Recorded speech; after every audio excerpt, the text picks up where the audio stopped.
और इस वक्त मेरे साथ एक बेहद ही खास मेहमान मौजूद है। आपको मालूम है, लगातार हम आपको महाराष्ट्र के इस पॉलिटिकल ड्रामे के बारे में पल पल का अपडेट दे रहे हैं।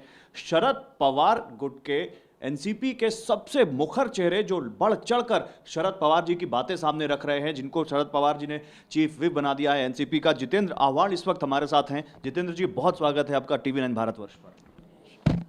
जितेंद्र जी, बड़े थके हुए लग रहे हैं, बड़े व्यस्त लग रहे हैं, क्या बहुत ज्यादा मेहनत करनी पड़ रही है इसके बाद?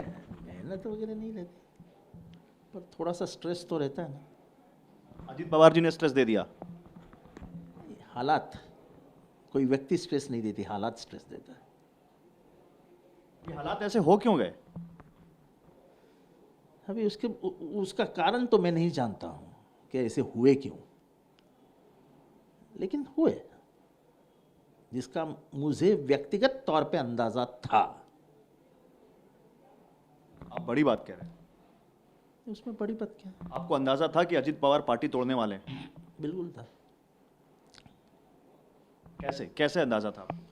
वैसा है, राजनीति में 40 साल निकालने के बाद चाल चलन, दोस्ती यारी, बात करने का तरीका सबसे पता चलता है ना।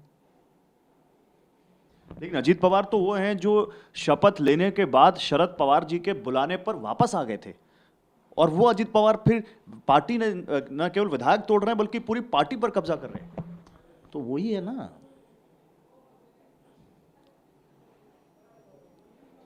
वही है ना।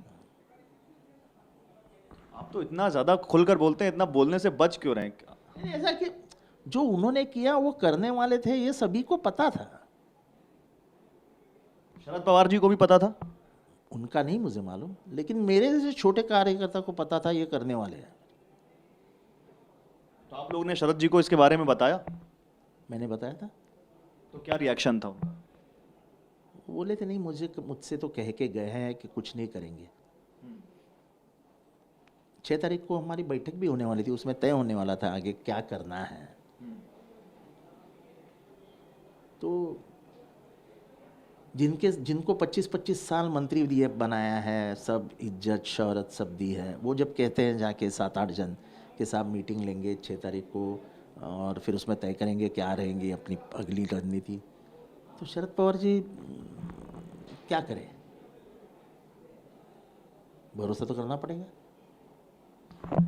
भरोसा टूटा है या शरद पवार जी जो पॉलिटिक्स के चाणक्य कहे जाते हैं महाराष्ट्र में, वो भाप नहीं पाए कि उनके घर में बगावत होने वाली है?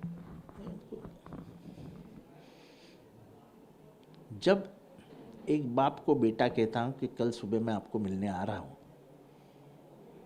और बाप सो जाता है और रात को बेटा फ्लाइट पकड़ के अमेरिका निकल जाता है, तो बाप की गलती है।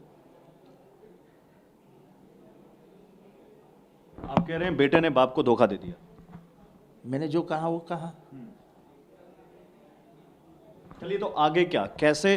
क्योंकि अगर अजीत पवार ये कह रहे हैं कि 40 विधायक उनके पास हैं, उससे ज्यादा विधायक हैं, तो फिर नंबर गेम में तो फिर आप हार रहे हैं। ऐसा है कि सर्वोच्च न्यायालय के मुख्य न्यायाधीश हिज लॉर्डशिप चंद्रचूड़ ने ये कहा है, it is you can not decide only on the numbers, but it is something more. This is not a fight against XYZ। Bharat का गणतंत्र बचाने की भूमिका है कि आप संविधान के हर पन्ने को फाड़ के फेंक रहे हैं, हर पन्ने को। सर्वोच्च न्यायालय ने ये कहा है कि विप कौन बन सकता है? जो जिसको पार्टी करेगी वो विप। गठनेता कौन बन सकता है? जिसको पार्टी करेगी वो। और पॉलिटिकल पार्टी किसके हाथ में है? पॉलिटिकल पार्टी उसके हाथ में है जिसका संविधान ECI में सबमिटेड है। ECI में संविधान किसका सबमिटेड है? राष्ट्रवादी कांग्रेस का, जिसके अध्यक्ष शरद पवार जी है। विप की अपॉइंटमेंट करने का किसका अधिकार है? राष्ट्रवादी कांग्रेस के को, जिसका अध्यक्ष शरद पवार है। इसीलिए तो गोगावले को तुम विप नहीं बन सकते हो, और अध्यक्ष को कहा कि ये this is no way, he can not be a whip, whip has to be appointed by the party and the party has appointed somebody. They said your appointing of Eknath Shinde as the leader of the house is contrary to the law. Still, he is the CM of the Maharashtra. Basically, this is what I know. Time it's taking time, but it is going to define the rules and regulations of Indian democracy. नहीं, लेकिन लोग तो ये कह रहे हैं कि Shiv Sena part 2 हो गया एनसीपी के साथ। अभी तो लोगों को ये लगेगा ही ना। आपको क्या लग रहा, हो गया ये? हाँ बिल्कुल। मतलब बीजेपी ने एक और महाराष्ट्र की बड़ी पार्टी तोड़ दी? बिल्कुल। आप लोगों को नुकसान हो गया बीजेपी के इस पॉलिटिक्स का? बिल्कुल मानते हैं ये नुकसान किसी पार्टी को नहीं है, ये नुकसान पूरे देश को है। तुम्हारी राजनीति स्टॉक मार्केट में गई है, हर चीज का दाम ऊपर नीचे होते रहता है। संविधान बनाने वाले डॉक्टर बाबा साहेब अंबेडकर ने उस समय में कहा था, मैं संविधान तो अच्छा दे रहा हूं लेकिन अच्छे लोगों के हाथ में जाना चाहिए। तो क्या बीजेपी की पॉलिटिक्स इस रास्ते पर है कि जब तक तोड़ेंगे नहीं तब तक छोड़ेंगे नहीं, 300 प्लस के लिए कुछ भी करेगा? नहीं, अभी उनकी राजनीति उनको मालूम, लेकिन जो महाराष्ट्र में हुआ वो आप देख रहे हैं सामने से। वही पूछ रहा हूं मैं आपसे। तो मैं वही बोल रहा हूँ ना कि सामने क्या दिख रहा है। शोले के अंतिम इसमें क्या दिखता है कि वीरू को बचाने के लिए जय मर जाता है, वैसा है। जो अंतिम है वो सत्य है। और अंतिम लोकतंत्र में नंबर्स होते हैं। और पृथ्वीराज चौहान जिनके साथ शरद जी गए थे वहाँ यशवंतराव जी की समाधि पर, वहाँ पर उन्हीं पृथ्वीराज चौहान ने कहा है कि अगर 37 विधायक हैं अजित पवार के पास तो फिर एंटी डिफेक्शन लॉ से बच जाएंगे वो, अगर 35 भी हैं तो नहीं। एंटी डिफेक्शन लॉ से कोई नहीं बच सकता है, उनको पार्टी मर्ज करनी पड़ेगी। ही कैनॉट क्लेम द पार्टी। फिर से मैं कहता हूं कि आपको मेरे पास वो है, कॉपी ऑफ द जजमेंट है, मैं पढ़ के दिखाऊंगा। Anybody who has been elected on certain principles of the party when the AB form is signed, he cannot just leave away those principles and go away to some other road. He has to merge with BJP and that will end the story. अच्छा, आपकी कुछ उन विधायकों से बात हुई जो अजित पवार खेमे में हैं, या उनसे क्या उन लोगों का कुछ मन बदल रहा है अब? नहीं, मुझे नहीं मालूम, मैं नहीं बात करता। क्योंकि कुछ विधायक जो अजित पवार जी की सेरेमनी में दिखे थे, शपथ ग्रहण समारोह में, वही विधायक कुछ वहां भी दिखे थे सतारा में, कराड़ में। एक विधायक, 2 विधायक आज शरद पवार जी से वाईवी चौहान सेंटर मिलने भी आए। तो क्या आप लोग कोशिश कर रहे हैं उनको मनाने की? नहीं, मैं नहीं कर रहा। मैं किसी को ना फोन करता हूँ ना किसी से बात करता हूँ। आप कोशिश नहीं कर रहे विधायकों को वापस लाने की, तो फिर कैसे जीत होगी आपकी? शरद पवार जी है ना बात करने के लिए, लोग मेरा थोड़ी सुनेंगे। मैं सिर्फ इतना कहता हूँ कि महाराष्ट्र में शरद पवार जी यहाँ बैठे हैं, शरद पवार जी यहाँ बैठे हैं, शरद पवार जी पीछे बैठे हैं, दाएं बैठे हैं, बाएं बैठे हैं, लेकिन शरद पवार जी सामने आए हैं, ये खतरा कोई मोलना नहीं चाहेगा। नहीं, तो आप कह रहे हैं कि शरद पवार जी बागी विधायकों से बात कर रहे हैं? मुझे मालूम नहीं, लेकिन मेरी जो भावना है कि सन 1985 में उनके साथ यही हुआ था। वो फॉरेन गए थे और यहाँ उनके पार्टी के 95% विधायक भाग गए। वो आए, सबसे बात किया, पार्टी वर्कर से प्रेस कॉन्फ्रेंस ली और कहा कि मैं निकला हूँ अभी महाराष्ट्र के दौरे पे, इनमें से एक को भी चुन के नहीं आने दूंगा। प्रफुल्ल पटेल ये कह रहे हैं कि जब महाविकास आघाड़ी की सरकार गई तो 53 में से 51 विधायक ये चाहते थे कि अब एनसीपी को सरकार में होना चाहिए। उनकी बात क्या थी कि शरद पवार जी को अकेला छोड़ो और अपन चले जाए। उसमें मैं भी था वो मीटिंग में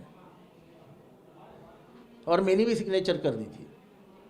क्योंकि एक बात मैं आपको आज खुलेआम पूरे देश के सामने बोलता हूं कि अजित पवार के नज़र में नज़र डाल के कुछ काम नहीं हो सकता।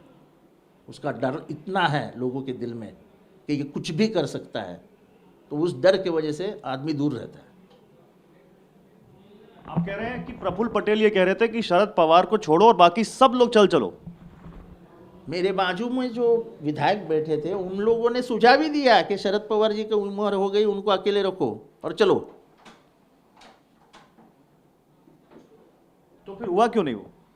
क्योंकि वो लेटर जो था मान्यता के लिए जो दिया गया था वो जयंत पाटिल के हाथ में दिया गया था और जयंत पाटिल इतने संवेदनशील थे कि यार ऐसा कैसा कर सकते हैं अपन शरद पवार। जयंत पाटिल भी शामिल थे उसमें। हाँ था ना, उतना भी सिग्नेचर था, पर उनको ये नहीं मालूम कि जयंत पाटिल जी ने वो लेटर दिया ही नहीं आगे। आज भी उनके पास ही है वो लेटर, क्योंकि मैंने उनको कसम दी थी कि साहब मेरी सिग्नेचर का लेटर उनको मत दीजिए, नहीं तो मुझे लेटर दे दीजिए, मैं वो सिग्नेचर पे मार देता हूँ। ऐसा है कि किसी के सामने कुछ बोलना और शरद पवार जी के आँख के सामने जाके बैठना कि मैं तुम्हारे खिलाफ जा रहा हूँ, ये मेरे जैसे को तो नामुमकिन है, नामुमकिन। तो आप कह रहे हैं अजीत पवार का डर है जो उन विधायकों को उनके साथ ले गया? बिल्कुल, डर नहीं, दहशत है। मतलब क्या, कैसी दहशत? अजीत पवार ऐसा क्या? आज आप उस दिन आप डर गए थे, आज आप नहीं डरे? क्योंकि वो मेरे सामने नहीं थे। आपको फोन नहीं किया उन्होंने? नहीं। अगर अजीत पवार फोन करते हैं तो क्या जितेंद्र आव्हाड भी चले जाएंगे उनके साथ? वो सामने खड़े रहेंगे तो कुछ बोल नहीं सकता हूं, लेकिन वो जाते ही भाग जाऊंगा। किसके पास? तेरे बाप के पास। हाँ, आप भावुक भी हो गए अभी, आप बात करते करते आप बड़े भावुक से हो गए, ऐसा क्यों? मतलब जितेंद्र आव्हाड है। दुख लगता है ना, जिस आदमी ने तुमको 25 साल मंत्री बनाया यार, 25 साल मंत्री बनना किसको बोलते हैं? पूरा जन्म आपके बच्चों लोगों का उस बंगले में हुआ जहाँ पे वो फर्स्ट में उसी बंगले से स्कूल में गया, और ग्रेजुएट भी उसी बंगले से हुआ। कितने लोगों की इतनी अच्छी तकदीर है। अच्छा, तो ज्यादा समय नहीं लूंगा आपका। बीजेपी ने इस 4 स्टेट वाली पार्टी को 4 पार्टी वाले स्टेट को 6 पार्टी में बदल दिया। बीजेपी, एनसीपी के 2 धड़े हो गए, शिवसेना के 2 धड़े हो गए। तो क्या इसका फायदा बीजेपी को मिलने जा रहा है आने वाले इलेक्शन में? क्या सबसे बड़ी पार्टी जो पब्लिक में दिख रहा है, कल जब पवार साहब सातारा गए, उन्होंने कोई प्लान नहीं बनाया था, लेकिन जो समंदर लोगों का दिख रहा था, लोगों में गुस्सा है। नहीं, लेकिन मान लीजिए अगर कल आपके पास नंबर नहीं आता है तो फिर क्या करेंगे आप लोग? लड़ने का, क्योंकि जो डिसीजन वो 16 लोगों का आने वाला है वो इन 9 लोगों का आने वाला है। तो डिसीजन तो कुछ भी हो सकता है। ऐसा है ना, मिस्टेक क्या है इसमें? You can not go in patches कि आज 9 बाहर गिरे, कल 9 बाहर गिरे, कल 9 बाहर गिरे। नहीं, आपको जाना है तो 27 एक गुट से जाओ। आप एक साल में तोड़ते फिर करोगे तो नहीं होता है। The first mistake which the 9 of them did was taking oath. Oath लेना ये पार्टी के पॉलिसी के खिलाफ था, तो they are disqualified now itself from the party. अच्छा, लोग ये भी कह रहे हैं कि एकनाथ शिंदे के ऊपर अब खतरा आ गया है अजीत पवार के जाने के। वो जाने और बीजेपी जाने और आपको क्या लगता है उनकी रणनीति जाने। अजीत पवार के जाने के बाद अजीत पवार उप मुख्यमंत्री से संतुष्ट हो जाएंगे या होना चाहिए? बहुत एम्बिशियस आदमी है, और एकनाथ शिंदे भी बहुत एम्बिशियस आदमी है। दोनों को मैंने नज़दीक से देखा है, मालूम नहीं 2 एम्बिशियस आदमी के बीच में क्या हो सकता है। 2 एम्बिशियस आदमी के बीच में तो देवेंद्र फडणवीस है। हाँ, तो वो ऐसा है कि 2 मुर्गों को लड़ाना और देखते रहना, उसमें भी मजा है ना। आप कह रहे हैं बीजेपी दोनों को लड़ा रही है? देखो, उसमें कहीं ना कहीं शक की तो गुंजाइश है ना कि कल मेरी विकेट जा सकती है। जब आप किसी चैनल में ब्यूरो चीफ है और आपके बाजू में एक नया ब्यूरो चीफ लाके रख देते हैं, तो आप क्या महसूस करेंगे? सच बताइए। आप कह रहे हैं कि एक पैरेलल मैं आपको पूछ रहा हूँ, बताना चाह रहे हैं, बिल्कुल सही कह रहे हैं आप।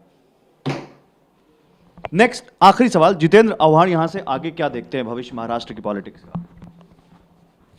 तो महाराष्ट्र ये सुधार के रास्ते पे जाएगा। जो कुछ हो रहा है वो अच्छा हो रहा है।